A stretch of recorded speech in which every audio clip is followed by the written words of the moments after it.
صل على محمد وعلى آل محمد كما صليت على إبراهيم وعلى آل إبراهيم إنك حميد مجيد اللهم بارك على محمد وعلى آل محمد كما باركت على إبراهيم وعلى آل إبراهيم إنك حميد مجيد سبحان الله وبحمده سبحان الله العظيم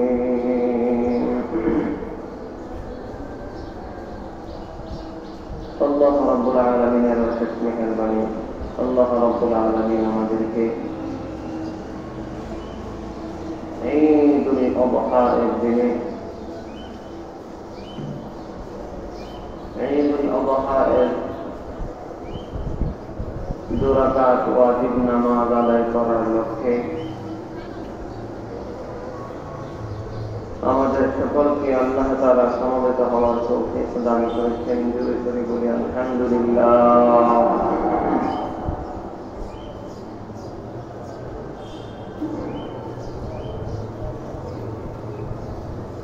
মাইকের আওয়াজ যত দূর যাচ্ছে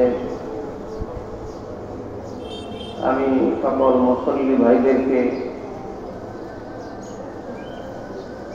বিনীতভাবে আহ্বান করছি, মেহেরবানি করে যথা সময় আমরা উপস্থিত হয়ে যাই।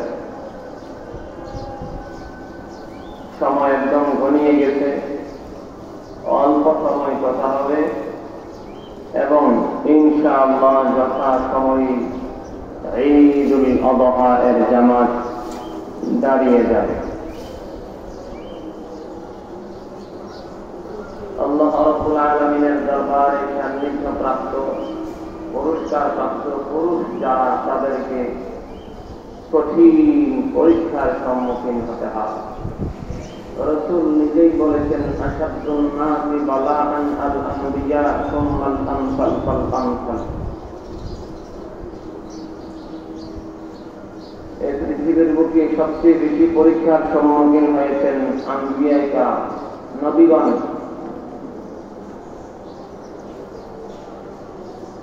ইব্রাহিম আলাইহিস সালামকে আল্লাহ রাব্বুল আলামিন দুনিয়ার ময়দানে কঠিন তিনটি পরীক্ষার সম্মুখীন করেছিলেন। প্রথম পরীক্ষা ইব্রাহিম আলাইহিস সালামের ছিল অগ্নি পরীক্ষা। ইব্রাহিম আলাইহিস সালামকে আগুনে নিক্ষেপ করে পরীক্ষা নেওয়া হয়েছিল। ইব্রাহিম আলাইহিস সালাম নবী হয়ে ধৈর্যের পরিচয় দিয়ে সফলতার সাথে উত্তীর্ণ হয়েছেন, আলহামদুলিল্লাহ। দ্বিতীয় পরীক্ষা ইব্রাহিম আলাইহিস সালামের শুরু হলো শত বছর প্রায় কান্নাকাটির পর আল্লাহ রাব্বুল আলামিন একটি সন্তান দান করলেন, ইসমাঈল আলাইহিস সালাম। আল্লাহ রাব্বুল আলামিনের পক্ষ থেকে হুকুম হলো, ইব্রাহিম তোমার ইসমাঈল এবং হাজেরাকে মক্কার মরুপ্রান্তরে জনমানবহীন শূন্য এলাকায় রেখে আসতে হবে। ইব্রাহিম আলাইহিস সালাম আল্লাহর হুকুম পালন হচ্ছে। হাজার এবং ইসমাঈল আলাইহিস সালামকে কলিজার টুকরা ইসমাঈল আলাইহিস সালামকে মক্কার মরুপ্রান্তরে রেখে আসলেন। একবার পিছনেও তাকাননি। যদি সন্তানের মহব্বত অন্তরে এসে যায়, আল্লাহর মহব্বতের চেয়ে সন্তানের মহব্বত বেশি হয়ে যাবে। তাই একটিবারও পিছনে ফিরে তাকাননি। আল্লাহ রাব্বুল আলামিনের মহব্বতের পরিচয় দিয়েছেন। সেই পরীক্ষায় সফলতার সাথে উত্তীর্ণ হয়েছেন। তৃতীয় পরীক্ষা শুরু হয়ে গেল হৃদয় বিদারক এক পরীক্ষা। ইব্রাহিম আলাইহিস সালাম জিলহজ মাসের 8 তারিখ স্বপ্নে দেখলেন, ইব্রাহিম তুমি কুরবানি করো। ইব্রাহিম আলাইহিস সালাম ঘুম থেকে উঠে, যেহেতু নবীদের স্বপ্ন ওহী, নবীদের স্বপ্ন কি ওহী, নবীরা যতই স্বপ্ন দেখেন সবগুলো আল্লাহর পক্ষ থেকে দেখানো হয়। এই জন্য এগুলো কোন খেয়ালই নয়, কল্পনা প্রসূত স্বপ্ন নয়, এগুলো হলো আল্লাহর পক্ষ থেকেই ওহী। ইব্রাহিম আলাইহিস সালাম ঘুম থেকে উঠে 100 উট কুরবানি করে দিলেন। কিন্তু পরদিন আবার ঘুমানোর পর স্বপ্নে একই স্বপ্ন দেখেন, ঘুমের ঘরে একই স্বপ্ন দেখেন, ইব্রাহিম তুমি কুরবানি করো। দ্বিতীয় দিন ইব্রাহিম আলাইহিস সালাম 100 উট কুরবানি করলেন। কিন্তু দুঃখের বিষয়, তৃতীয় দিন আবারও স্বপ্ন দেখলেন, বলা হচ্ছে ইব্রাহিম কুরবানি করো। ইব্রাহিম আলাইহিস সালাম প্রশ্নের সুরে জিজ্ঞাসা করলেন, কি কুরবানি করব? দুদিন কুরবানি করলাম, বুঝলাম না, 200 উট কুরবানি করলাম, তৃতীয় দিনও স্বপ্নে দেখলাম, এই জন্য প্রশ্ন করলেন কি কুরবানি করব?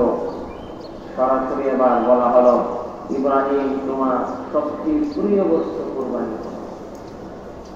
কোন কোন বর্ণনায় সরাসরি এসেছে, বলা হয়েছে তোমার ইসমাঈলকে কুরবানি করো। ইব্রাহিম আলাইহিস সালাম নবী তো, আল্লাহর পক্ষ থেকে যেহেতু বলা হয়েছে ইব্রাহিম ইসমাঈলকে কুরবানি করার জন্য, আল্লাহর হুকুম পালন করার জন্য ইসমাঈলকে নিয়ে রওনা হয়ে গেলেন। আল্লাহর হুকুম পালন করবেন, নিজ হাতে নিজের সন্তান ইসমাঈলকে জবাই করে দিলেন। যেহেতু কার হুকুম? আল্লাহর হুকুম। এবার শয়তান পিছু লেগে গেল। শয়তান ভাবলো, এই মুহূর্তে যদি ইব্রাহিমকে পথভ্রষ্ট না করতে পারি, তাহলে তারা কিয়ামত পর্যন্ত তার কোন সন্তানকে আর পথভ্রষ্ট করতে পারবো না। এই জন্য তার চেষ্টা শুরু হয়ে গেল, প্ররোচনা, আমন্ত্রণা দেওয়া শুরু হয়ে গেল। শুরুতেই চলে গেল ইসমাঈল আলাইহিস সালামের মা হযরত হাজরা আলাইহিস সালামের কাছে গিয়ে বলল, হাজরা তুমি কি জানো তোমার সন্তানকে তার বাবা কোথায় নিয়ে গেছে? হযরত হাজরা আলাইহিস সালাম জবাব দিলেন, সামনেই জ্বালানি সংগ্রহ করার জন্য গেছে। ইবলীস ডাকে বলে, না বুঝো নাই, তোমার সন্তানকে তার বাবাই তার নিজ হাতে জবাই করে দিবে। বলে, না তো, নিজের সন্তানকে তার বাবা নিজ হাতে সন্তানকে আবার জবাই করে দেয় নাকি? ইবলীস জবাবে বলে, শোনো, এটা আল্লাহর হুকুম হয়েছে। তখন হযরত হাজরা আলাইহিস সালাম ডাক দিয়ে বলেন, যদি আল্লাহর হুকুম হয়ে থাকে, আমার ইসমাঈলকে তো আল্লাহই প্রায় 100 বছর কালে দিয়েছেন, আল্লাহর হুকুম যদি হয়ে থাকে তাহলে আমার কোন ধরনের আপত্তি নেই। চলে গেল, সরাসরি ইসমাঈল আলাইহিস সালামের পিছন দিক থেকে ধোঁকা দিতে লাগলো আর বলতে লাগলো, ইসমাঈল তুমি কি জানো তোমার বাবা সামনে কোথায় নিয়ে যাচ্ছে? আমি তোমাকে বলি, তোমার বাবা তোমাকে জবাই করে দিবে। বলে, না তো, বাবা আমাকে জবাই করে দেয় কিভাবে? বলে, শোনো, তোমার বাবা স্বপ্নে দেখেছে তোমার আল্লাহ, তার আল্লাহ কি বলেছে তোমাকে জবাই করে দেওয়ার জন্য। ইসমাঈল আলাইহিস সালাম হয়তো উত্তর দিলেন, যদি আমার আল্লাহর হুকুম হয়ে থাকে আমার কোনো আপত্তি নেই, আমি আল্লাহর রাহে জবাই হয়ে যাব। সেখানে শয়তান হয়ে যাচ্ছে। এবার সরাসরি আক্রমণ। তবু ইব্রাহিম আলাইহিস সালামকে সফল হতে দেবে না। ইব্রাহিম আলাইহিস সালামকে সরাসরি গিয়ে বলতেছে, ইব্রাহিম সাহেব কোথায় যাচ্ছেন? আমি জানি আপনাকে রাতের বেলা শয়তান ইবলীস স্বপ্ন দেখেছে। কে বলে? ইবলীস নিজেই বলে, ইব্রাহিম তোমাকে ইবলীসই স্বপ্নে দেখিয়েছে। অথচ সেই কি? সেই ইবলীস তোমাকে স্বপ্নে দেখিয়েছে। সন্তানকে জবাই করার জন্য ইব্রাহিম আলাইহিস সালাম তো পয়গম্বর ইব্রাহিম আলাইহিস সালাম বুঝেই ফেললেন সেই আসল শয়তান। ইব্রাহিম আলাইহিস সালাম বললেন, দূর হয়ে যা। হাতে কঙ্কর দিলেন, পাথর দিলেন, 7টি পাথর মারলেন, দূর হয়ে যা। এই পাথরগুলি হজে গিয়ে হাজি সাহেবগণ স্মৃতিচারণ করে। এই পাথর ইব্রাহিম আলাইহিস সালামকে শয়তান যেহেতু ধোঁকা দিতে এসেছিল, শয়তানকে পাথর নিক্ষেপ করেছিলেন। এই জন্য হাজি সাহেব ওখানে গিয়ে পাথর মারে। দ্বিতীয়বার আবার আক্রমণ, সফল হতে দেবে না। জামারায় উস্তা, সেখানে গিয়ে আবার আক্রমণ, বাধা দিচ্ছে, সরাসরি বাধা দিচ্ছে, সামনের দিকে যেতে দেবে না। আবার পাথর নিয়ে আঘাত করেন। তৃতীয়বার আবার সামনে গিয়ে অ্যাটাক করলো ইব্রাহিম আলাইহিস সালাম। তৃতীয়বারও পাথর নিক্ষেপ করলেন। এবার সরাসরি মিনায় গিয়ে ইব্রাহিম আলাইহিস সালাম সন্তান, আদরের সন্তান ইসমাঈলকে প্রস্তাব দিলেন। কি প্রস্তাব দিলেন? আল্লাহ বলেন, قال يا بني إني أرى في المنام أني أذبحك فانظر ماذا ترى। ইব্রাহিম আলাইহিস সালাম ইসমাঈল আলাইহিস সালামকে ডাকিয়ে বললেন, ও আদরের সন্তান, ইয়া বুনাইয়া, ইয়া বানি হলো আমার সন্তান, ইয়া বুনাইয়া শব্দের অর্থ হলো আমার আদরের সন্তান। ইন্নী আরা ফিল মানাম, ঘুমের ঘরে আমি স্বপ্নে দেখেছি। কি স্বপ্নে দেখেছি? আল্লি আযবাহুকা, তোমাকে আমি জবাই করে দিচ্ছি। ফানজুর মাযা তারা, ও আদরের সন্তানের আল্লাহর কোন স্বপ্নে আমি দেখেছি? আসলে তো স্বপ্ন না, সেটা বলছি। এবার বলো দেখি তোমার মতামত কি? আমাকে তো আল্লাহ দেখিয়েছেন। ইসমাঈল আলাইহিস সালাম তো বাচ্চা বেটা।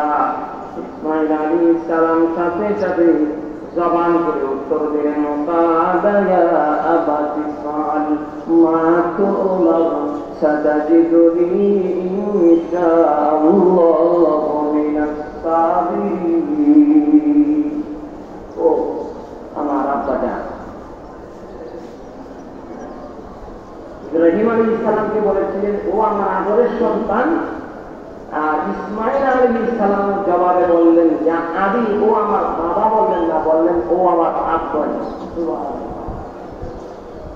আল্লাহ যেহেতু আপনাকে আদেশ করেছেন ইসমাঈল মা তো ওমর, যা আদেশ পেয়েছেন আপনি নিশ্চিন্ত ভাবে আদেশ পালন করুন। হয়তো মনে মনে ভাবতেছেন আমাকে আমি কোনো অস্থিরতা প্রকাশ করি কিনা, আমি সম্মতি প্রকাশ করি কিনা। ও বাবা শুনে রাখেন, সাতাজিদুনি ইনশাআল্লাহু মিনাস সাবিরিন, অবশ্যই আমাকে ধৈর্যশীল অন্তর্ভুক্ত করুন। বাবা ইব্রাহিম আলাইহিস সালাম এবার খুশি হয়ে গেলেন সন্তানের জবাব শুনে, দুজন সম্মত হয়ে গেলেন। ফালাম্মা আসলামা ওয়া সাল্লামু লিল-জামিল, আল্লাহর হুকুম পালন করার জন্য ইসমাঈল আলাইহিস সালামকে আবার শোয়া দিলেন। শোয়া দেওয়ার সাথে সাথে কিতাবে দেখি ইসমাঈল আলাইহিস সালাম বাবাকে সম্বোধন করে বলেছিলেন, বাবা তোমার হাত পাকড়ি ভালো করে দেখলেন, যেহেতু আল্লাহর আদেশ, অবশ্যই আল্লাহর আদেশ পালন করতেই হবে, এতে কোনো সন্দেহ নেই। আমাকে হাত পাকড়ি বেঁধে দেন, কারণ আমার হাত পা যদি খোলা থাকে হয়তো বা আমি জমাতে অনেক কষ্টের জিনিস, হয়তো বা আমি ছটফটি করবো, আর আল্লাহর হুকুম পালন করতে আপনার ব্যাঘাত করতে পারে। এই জন্য আমার হাত পাকড়ি ভালো করে দেন। ইব্রাহিম আলাইহিস সালাম হাত পাকড়ি বেঁধে নিলেন। ইসমাঈল আলাইহিস সালাম বললেন, আমার জামাটা, এই হাতের জামাটা আমার মায়ের হাতে পৌঁছে দিন, আবার আপনার জামা কাপড়গুলো ভালো করে সামলিয়ে দেন, যাতে করে রক্ত ছিটা আপনার গায়ে না পড়ে। যদি রক্তের ছিটা আপনার গায়ে পড়ে, আমার মা যদি দেখতে পারে আমার মা অস্থির হয়ে যাবে। এই জন্য রক্তের ছিটা যেন আপনার গায়ে না পড়ে, পূর্ণভাবে প্রস্তুতি নিয়ে আল্লাহর হুকুম পালন করবেন। বাবা ছেলে দুর্যোগ ওয়াতাল্লাহু লিল-জাবিন, ইব্রাহিম আলাইহিস সালাম শুরু করে দিলেন, চালিয়ে দিলেন। কিন্তু ছুরির তো হুকুম নাই, আল্লাহর হুকুম নাই। আল্লাহ বলে দিলেন ছুরি আমার হুকুম ছাড়া কিন্তু চলবে না। বলেন তো দেখি, আগুন কি আল্লাহর হুকুম ছাড়া ডুবাইতে পারে? পানি কি আল্লাহর হুকুম ছাড়া ডুবাইতে পারে? আল্লাহর হুকুম ছাড়া যদি ডুবাইতে পারত তাহলে তো মুসা আলাইহিস সালামকে পানি ডুবাইয়া দিত, ঠিক কিনা দিয়ে বলেন? আর আগুন যদি চড়াইতে পারতো, তার শক্তি নিজস্ব শক্তি থাকতো আল্লাহর হুকুম ছাড়া, তাহলে ইব্রাহিম আলাইহিস সালামকে আগুন করে দিত। অতএব ছুরিরও ক্ষমতা নাই, আল্লাহর হুকুম ছাড়া ইসমাঈল আলাইহিস সালামকে জবাই করে দেওয়া। আল্লাহ রাব্বুল আলামিন ডাক দিয়ে বললেন ছুরি আমার হুকুম ছাড়া কিন্তু একটা প্রশ্ন তুমি কাটবে না। আল্লাহ ওই দিকে জিবরীল আলাইহিস সালামকে ডাক দিয়ে বললেন, হে জিবরীল শোনো, আমার বান্দা আমার পয়গম্বর ইব্রাহিম আলাইহিস সালামকে আমি পরীক্ষা করেছিলাম, আমার ইব্রাহিম পরীক্ষায় শতভাগ উত্তীর্ণ হয়ে পাস করেছে। এই জন্য আমি বলে দিই, এই জান্নাত থেকে একটু দোম্বা নিয়ে চলে যাও, আমার ইব্রাহিম আলাইহিস সালামের হাতে ছুরি দিয়ে চলে যাও। এই হযরত জিবরীল আলাইহিস সালাম আকাশ থেকে জান্নাত থেকে একটি সাদা দোম্বা নিয়ে আসতে শুরু করলেন, আকাশ থেকে শুরু করে দিলেন আল্লাহু আকবার বলে, আল্লাহু আকবার বলে, আল্লাহু আকবারের ধ্বনি যখন শুরু করে দিলেন, ইব্রাহিম আলাইহিস সালাম ভাবতে হয়তো এখনই ইসমাঈল জবাই হয়ে গেলে ইব্রাহিম আলাইহিস সালাম অতি দ্রুত দোম্বা নিয়ে উপস্থিত হয়ে গেলেন, আর ইব্রাহিম আলাইহিস সালামকে সরাইয়া দিলেন, ছুরি সরাইয়া দিলেন। আর আল্লাহ পক্ষ থেকে বলে দেওয়া হলো, এবার দোম্বাটা নিচে সরাইয়া দাও। ইব্রাহিম আলাইহিস সালাম দোম্বাকে জবাই করতে লাগলেন, চতুর্দিক থেকে ফেরেশতারা গাও করে আল্লাহু আকবারের ধ্বনি থেকে শুরু করলো, এমনকি ইসমাঈল আলাইহিস সালামও ধ্বনি থেকে শুরু করলেন। এমনকি দোম্বাটা সহ আল্লাহ জবান খুলে দিলেন, সেও আল্লাহু আকবার বলে ধ্বনি দিতে শুরু করলো। ইব্রাহিম আলাইহিস সালাম জবাই শুরু করে দিলেন। মানুষ জবাই না হয়, মানুষ জবাই না হয়, ইসমাঈল আলাইহিস সালামের ফিদিয়া হিসাবে জবাই হয়ে গেল দোম্বা। তাই আল্লাহ বলেন, إن هذا وناديناه أن يا إبراهيم قد صدقت الرؤيا إنا كذلك نجزي المحسنين। ও ইব্রাহিম, قد صدقت الرؤيا, তোমার স্বপ্ন বাস্তবায়ন করেছ, কোনো সন্দেহ নেই। আমি তোমাকে স্বপ্নে দেখিয়েছিলাম তোমার ইসমাঈলকে জবাই করার জন্য। আসলে তো ইসমাঈলের জবাই আমি চাই নাই, আমি চেয়েছি তোমার অন্তরে তাকওয়া, তোমার অন্তর ঠিক আছে, তোমার ইখলাস ঠিক আছে। এবার আমি জানিয়ে দিলাম তোমার সন্তানকে সরাই দাও, যেহেতু তুমি পরীক্ষায় পাস করে ফেলেছো, আর সন্তানকে জবাই করতে হবে না, দোম্বা জবাই করে দাও। ইব্রাহিম আলাইহিস সালাম দোম্বা জবাই করে দিলেন। এই যে কোরবানি, অতি সংক্ষেপে কোরবানি ইতিহাসটা আপনাদের সম্মুখে তুলে ধরলাম। এই সেই কোরবানি, যে কোরবানি আল্লাহ রাব্বুল আলামিনের দরবারে এমন ভাবে কবুল হয়েছে যে এর স্মৃতিস্বরূপ চিরদিনের জন্য ইব্রাহিম ধর্মের প্রতীক হয়ে রইল। আজ পর্যন্ত 10ই জিলহজ সারা পৃথিবী, 10ই জিলহজে সারা পৃথিবীতে এই প্রতীকটি পালন করা হয়। তাই তো সাহাবায়ে কেরাম জিজ্ঞাসা করলেন, মা হাদিহিল আযাহি ইয়া রাসূলুল্লাহ, ও আল্লাহর হাবিব, এই কোরবানিটা কি কোরবানি, কিসের জন্য, কিসের জন্য আমরা পশু জবাই করব? আল্লাহ রাসূল জবাব দিলেন, সুন্নাতু কালা সুন্নাতু নবিয়্যিকুম ইব্রাহিম। এটা হলো, এই জবাইটা হলো, এই কুরবানি হলো তোমাদের বাবা ইব্রাহিম আলাইহিস সালামের সুন্নাত। সুবহানাল্লাহ। যদিও ইব্রাহিম আলাইহিস সালামের সুন্নাত, কিন্তু এটা আমাদের উম্মতে মুহাম্মাদের উপর ওয়াজিব হয়েছে। হাদিসের মধ্যে আছে, মান ওয়াজাদা সাআতান ফালাম ইউবাহি, যে ব্যক্তি কুরবানি করার সামর্থ্য রাখে কিন্তু কুরবানি করল না, ফালা ইয়াহকুমু মুসাল্লাহ, সে যেন আমাদের ঈদগাহের আশেপাশে এই জন্য কোরবানি যাদের উপর ওয়াজিব হয়ে গেছে, যদিও আজকে কোরবানি হয়, কোরবানির দিন কতদিন? 3 দিন, 3 দিনের ভিতরে কোরবানি। ভালো আমালানা কি হয় রাসূলুল্লাহ তাদের কাছে জিজ্ঞাসা করেন, এটা লাভ কি আমাদের? কোরবানি করলে লাভটা কি, ফজিলত কি, ফায়দা কি? রাসূল সাল্লাল্লাহু আলাইহি ওয়াসাল্লাম বলেন, বিকুল্লি শাআরাতিন মিনাস সুফি হাসানা, পশুর গায়ে যতগুলি পশম আছে এই পশম সম পরিমাণ খাওয়া তোমাদের আমল করা।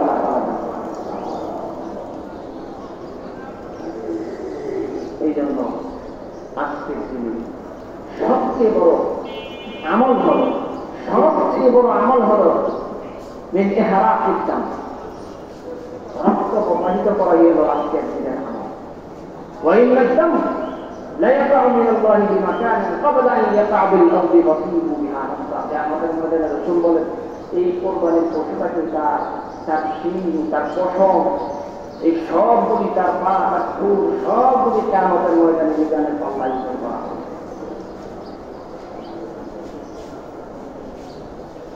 এবং সেই অনুযায়ী তার আমল নামায় খাওয়ান দেওয়া।